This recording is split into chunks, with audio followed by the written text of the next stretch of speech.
Did you know the 2-minute nude scene with Austin Powers and Vanessa Kensington literally took all day to shoot? Imagine being naked in front of a bunch of random people for nearly 24 hours. It took 25 total takes. Yikes! That's what income statement analysis is. Not complicated. Not hard at all. It's way easier than attaching freaking laser beams to shark heads.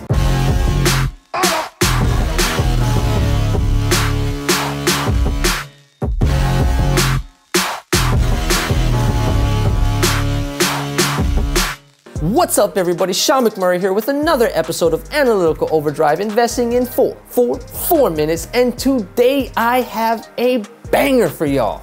You've already learned how to read income statements. Today, you learn how to use that information to analyze income statements and pick that 9 to 5 leaving stock pick winner. Because who the f wants to work until they're 100 years old slaving away for the man? Not this guy. Do you? 4 minutes? Yeah. If we had to break income statement analysis into 2 categories, it would be 1, consistency of profits, or are they making more money year after year? 2, efficiency of business, or how profitable are they in relation to their equity? But before that, if this is your first visit to the channel, check out the previous video I did on income statements explained so that you have the context for this vid. Okay, continuing our Amazon example, let's identify how consistent their profits have been. You already know where to find the data. Watch this video. I'm using Yahoo Finance. I'm looking at Amazon's net income going 10 years back and want to see this number consistently increasing. I don't care for companies who one year make tons of money and the next loses money and repeats this cycle year after year. We want consistent growth. This shows they have their mojo, baby. From 2010 to 2014, Amazon's net income was everywhere. But it seems starting 2015, they got their mojo, baby. Now, how profitable is Amazon in relation to equity?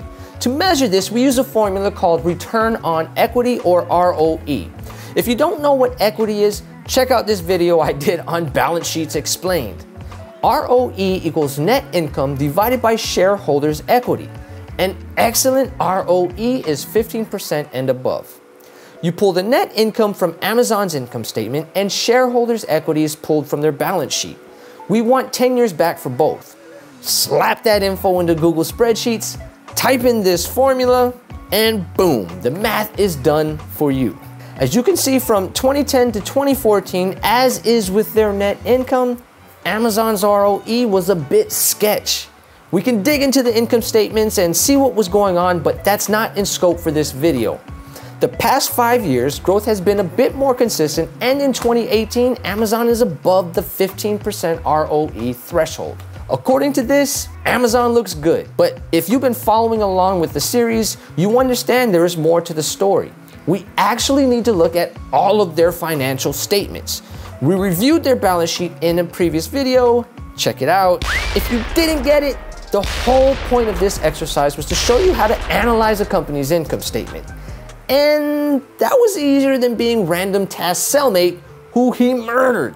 No, I'm not kidding. The guy who played Random Task in Austin Powers is sitting in jail for murder. Yeah.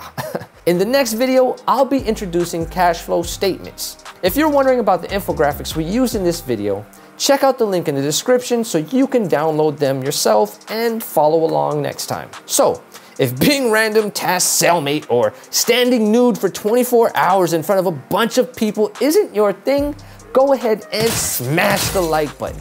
If there's a stock you'd like me to review, comment below and I'll give it a go. I've already got Lululemon in queue.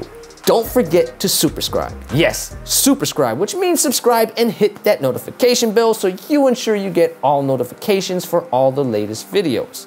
I'm Sean McMurray. This is my channel, Analytical Overdrive, investing in 4 minutes. Yeah.